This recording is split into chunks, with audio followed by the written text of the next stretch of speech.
রোশনাই ধারাবাহিকে দেখেছি রোশনাই আশ্রমে চুপচাপ বসে আছে, কিছুই মনে করতে পারছে না। আশ্রমে সাধু বাবা ওর দিকে তাকিয়ে আছেন।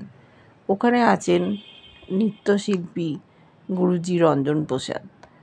তার নাম বলেছেন রোশনাইকে, কিন্তু রোশনাই বুঝতে পারছে না। উনি অনেক দিন ধরেই ওখানে বাস করেন, দুদিন ধরে ঘর থেকে বেরোচ্ছেন না, তাই ডাকতে পাঠিয়েছেন ওনাকে। একজন নতুন অতিথি এসছে, তাকে উনি দেখলেন না, জানলেন না, সেই কারণেই ঘরের বাইরে আসতে বলেছেন। এদিকে চ্যাটার্জি পরিবারে সকলে চিন্তায়, কি হবে কেসের। রোশনাই তো চলে গেছে, বাদশা আর ছোটু অনেক পরে বাড়িতে ঢুকেছে। ঢুকতেই মুখোমুখি মা, বাবা, জাহ্নবী আর রাজার। মা বলছে, কি ব্যাপার বাদশা, তুমি এত ঘন্টা পর বাড়ি এলে, তোমার চেহারার কি অবস্থা হয়েছে? বলছে, মা তোমরা তো এটাই চেয়েছিলে আমি যাতে মরে যাই, আমাকে তো একেবারে শেষ করে দিলে। বলছে, কি বলছো তুমি? জাহ্নবী বলছে, কেন এইসব কথা বলছো? আমরা এর জন্য দায়ী নই। একটা মৃত মেয়ে, সে দেখো আমাদের পরিবারটাকে ছাড়খাড় করে দিচ্ছে। চিৎকার করে উঠেছে, খবরদার মেম সাহেব, তুমি এইভাবে কথা বলবে না। ওই মেয়েটার জন্যই আজ আমার এই অবস্থা। আমি ওকে খুব ভালোবাসতাম, তোমরা ওকে বাঁচতে দিলে না। আমি তো চলে যেতেই চেয়েছিলাম গরিমার সাথে বিদেশে, কিন্তু দেখো। রোশনাই ঘটনাচক্রে এখানে এসে পৌঁছলো, হাসপাতালে নিয়ে গেল। ও যদি এখানে না আসতো বা আমি যদি বিদেশে চলে যেতাম, তাহলে ও আমাদের সাথেই থাকতো, চলে যেতে হতো না পৃথিবী ছেড়ে। থানা পুলিশ করছে, তাই বলছে বলা যায় না, তুমি হয়তো আমাদের নামেও নালিশ ঠুকেছ।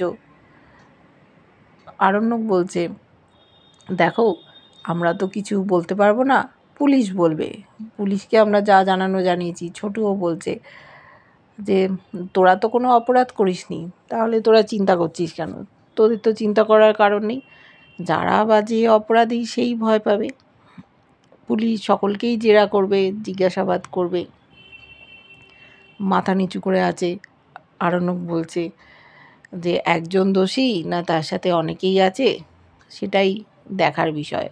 আমরা তো পুলিশ না, পুলিশ পুলিশের কাজ করছে, সে ঠিক খুঁজে বের করবে অপরাধীকে। আমিও দেখো মা বেশি দিন বাঁচব না। ওর বাবা চিৎকার করছে, তুমি এসব কি কথা বলছো? তোমার মা কষ্ট পাবে না? মাকে আঘাত দিয়ে এরম বলতে হয়? ও চেঁচিয়ে উঠেছে বাবার ওপর, বলছে, তুমি খবরদার এইসব কথা বলবে না। তোমরা সবাই আমাকে এই হাল করেছো, তোমরাই প্ল্যান করে রোশনাইকে মেরে ফেলেছো। আর যদি এরকম না করতে, তাহলে রোশনাই আমার কাছেই থাকতো। আমি এটা কিছুতেই মেনে নেব না। রোশনাই আমার রক্তে মিশে আছে, ওকে আমি খুব ভালোবাসি। ও নেই, আমিও আর থাকতে পারবো না, আমিও দেখবে কোনো একদিন চলে যাব। ওকে বোঝানোর চেষ্টা করছে। ছোটু বলছে, বুঝতে পারছি বাবা, তুই এরকম করিস না, মন খারাপ করিস না। দেখ রোশনাই তো চলে গেছে, আমরা ওকে ফিরিয়ে আনতে পারবো না, কিন্তু আমরা ওর বিচার পাইয়ে দেবো। তোকে মন শক্ত করতে হবে। আরণ্যক বলল, আমি মনটা শক্ত করেই আছি ছোটু, আমি এর শেষ দেখে ছাড়বো। মুখ চাওয়াচাই করছে সবাই। বড় মা এসছে, বলছে যে যবে থেকে মেয়েটা চলে গেছে দু চোখের পাতা এক করতে পারিনি, খুবই খারাপ লাগছে। কারা ওর সর্বনাশ করলো, কেনই বা করলো? গরিমা চলে গেছে বাপের বাড়ি, সেই নিয়ে ওর বাবা বলছে যে এখানে কি করে থাকবে, তুমি তাকে থাকতে দিচ্ছ? ও বলল, দেখো আমি তো বলিনি কিছু, ও স্বেচ্ছায় এখান থেকে চলে গেছে। সুরঙ্গমার বিরুদ্ধে নালিশ করেছে। সুরঙ্গমা এর আগেও অনেকবার মারার চেষ্টা করেছে রোশনাইকে, জানে আরণ্যক। ওদিকে গুরুজি ডেকে পাঠিয়েছেন নৃত্যশিল্পীকে, যিনি প্রতিষ্ঠিত একজন নৃত্যশিল্পী ছিলেন, রঞ্জন প্রসাদজি। সাধু বাবা অপেক্ষা করছেন। রঞ্জন প্রসাদজি ঘর থেকে বেরিয়ে এসেছেন, এসে বলছেন যে আমি দুদিন ধরে একটা বই পড়ছিলাম, বইটাই আমাকে বাইরে আসতে দেয়নি, না হলে হয়তো আমি ঠিক আসতাম। তখন সাধু বাবা বলছে, আমি জানি, কিন্তু দেখো কি হচ্ছে না হচ্ছে আশ্রমে, তুমি তার কোনো খবর রাখছো না। বলছে, আমাকে এখানে তোমরা কেন রেখেছো? তোমাদের তো আমি কোনো কাজেই লাগি না। তখন সাধু বাবা বলছে, না আমি ওইভাবে বলিনি, একটি মেয়ে এসছে আশ্রমে, তাকে দেখো, তার সাথে পরিচিত হও। প্রণাম জানালো রোশনাই। তখন বলছে, ও ভালো নৃত্যকলা জানে, আমি চাই তুমি ওর নাচটা দেখো। কিন্তু রঞ্জন প্রসাদ কিছুতেই ওর নাচ দেখতে চাইছে না, ওর পরিচয় দিচ্ছে। তখন বলছে সাধু বাবা, আমি তো জানি তুমি কত বড় নৃত্যশিল্পী, আজ তোমার এই অবস্থা, তার জন্য কারা দায়ী?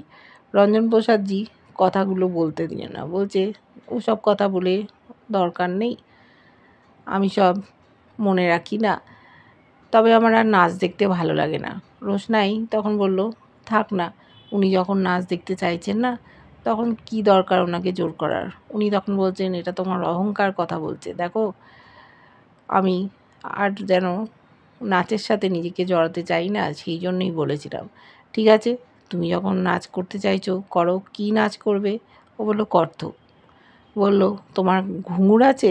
তখন বলছে, না ঘুঙুর নেই। আশ্রমে অন্যান্য মেয়েরা বলল, আমাদের কাছে আছে। ঘুঙুর আনতে গেল। সাধু বাবা বলছেন, তুমি নাচ করতে পারবে? বলল, কি জানি, মনে হলো আমি নাচ করতে পারবো, যদি করতে করতে কিছু মনে পড়ে, সেই জন্যেই আমি এই সাহসটা দেখাতে চাইলাম, কিছুই তো আমার মনে আসছে না। এদিকে দুষ্টু আর মিষ্টু দুজনে মিলে খুব হাসি মজা করছে। যে ডাক্তারবাবুর সাথে অসভ্যতা করেছিল দুষ্টু, সেই ডাক্তারবাবুই ওর চিকিৎসা করছেন। উনি 7 দিন বেড রেস্টে থাকতে বলেছেন। কিন্তু মিষ্টু বলছে, হ্যাঁ রে, আমি একটু ডাক্তারবাবুকে ফোন করব যাতে তোর এই বেড রেস্টের সময়টা কমিয়ে দেয়। বলছে, না না, করতে হবে না। তারপর বললো, না আমি একবার করে দেখি। তা ফোন করেছে, ডাক্তারবাবু গাড়ি করে যাচ্ছেন। বলছে, কে বলছেন?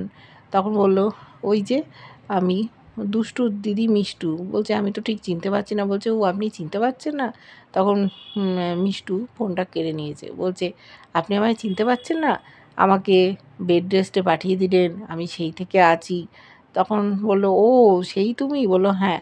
তখন বলছে, কী হয়েছে তোমার? বলল যে পড়ে গিয়ে হাড়গোড় ভেঙে গেছে। বলল যে বেড রেস্টে থাকতে বলেছিলাম, এর মধ্যে তুমি পড়ে গিয়ে হাড়গোড় ভেঙে দিলে, কী ব্যাপার? তখন বলছে, হ্যাঁ পড়ে গিয়ে হাড়গোড় ভেঙে গেছে। অবাক হয়ে তাকিয়ে আছে মিষ্টু, ভাবছে দুষ্টু কি বলছে। তখন বলল যে, আপনি কি একবার দেখে যাবেন? তখন বলছে যে, না আমি তো অর্থোপেডিক ডাক্তার নই, যদি চাও আমি একটা নাম্বার সেন্ড করছি, তাকে দেখিয়ে নাও। তখন ও বলল, না আপনি একবার আসুন, দেখে যান। বলছে, আমি যাব? আমি তো কারোর বাড়িতে গিয়ে দেখি না, তবে তোমাকে দেখেছিলাম, বেড রেস্টে পাঠিয়েছিলাম, তাই হয়তো একবার দেখতে যেতে পারি। বলল, এটা কি তুমি আমায় আসতে বলছো? বলছে, না না, বাবাই বলেছে আপনাকে আসতে। বললো, বাবা বলেছে? সত্যি কথা? বলছে, আমি মিথ্যে কথা কেন বলবো, আমি সত্যি কথাই বলছি। বলল, ঠিক আছে, আমি চেষ্টা করব কালকের মধ্যে আসার, আমি হাসপাতাল যাচ্ছি, আমার কাজ আছে। বললো, ঠিক আছে। ডাক্তার চলে গেল কাজে। এরা খুব হাসি মজা করছে যে ডাক্তারবাবুকে ওরা প্যাচে ফেলেছে, ওর সাথেই ফ্ল্যাটিং করছে। এদিকে রোশনাই নাচ শুরু করেছে, খুব সুন্দর নাচ করছে। অবাক হয়ে তাকিয়ে আছে আশ্রমবাসী। আর রঞ্জন প্রসাদজি চেয়ে চেয়ে রয়েছেন। উনি বলেছিলেন, আমি তাল দেবো, তুমি নাচ করো। তবলাও বাজছে, হারমোনিয়াম বাজছে, তালে তালে রোশনাই নাচ করছে। অবাক হওয়ার পালা সকলে। ওদিকে আরণ্যক ক্ষেপে অস্থির, কেন রোশনাইকে লোকেরা পৃথিবী থেকে সরিয়ে দিল? ও কী অন্যায় করেছে? ও তো ওর সেবা শুশ্রূষা করেছিল, রোশনাই না থাকলে ও কোনো দিন বেঁচে থাকবে না। মা বাবাকেও অনেক কথা শুনে দিচ্ছে। বড় মাও বলছে যে দোষীদের শাস্তি পাওয়া উচিত। একজন কি বহুজন এই কাজে যুক্ত তা আমরা জানি না, সকলের ফাঁসি হওয়া উচিত। তাকিয়ে আছে জাহ্নবী। সকলেই তো মোটামুটি জানতো যে সুরঙ্গমা এই কাজটা করেছে। এরা সাপোর্ট করেছে, এরা হয়তো প্রত্যক্ষভাবে জড়িয়ে নেই, কিন্তু একটা ভয় কাজ করছে, জেরার মুখে পড়তে পারে। পুলিশ কমিশনার আছে, যে আবার লালনের খুব পরিচিত। এবার আর পালানোর হয়তো পথ পাবে না সুরঙ্গমা বা রাজেশ। কিন্তু ওদের একটা সৌভাগ্য, রোশনাইকে খুন করার চেষ্টা করলেও রোশনাই কিন্তু বেঁচে গেছে। ওকে তো খুঁজে পাওয়া যাচ্ছে না, বডিও পাওয়া যায়নি। আর সুরঙ্গমা এমনভাবে লোক ফিট করে রেখেছে যে গ্রামবাসীরা মুখ খুলছে না। তাই কি করে জানবে সবটা?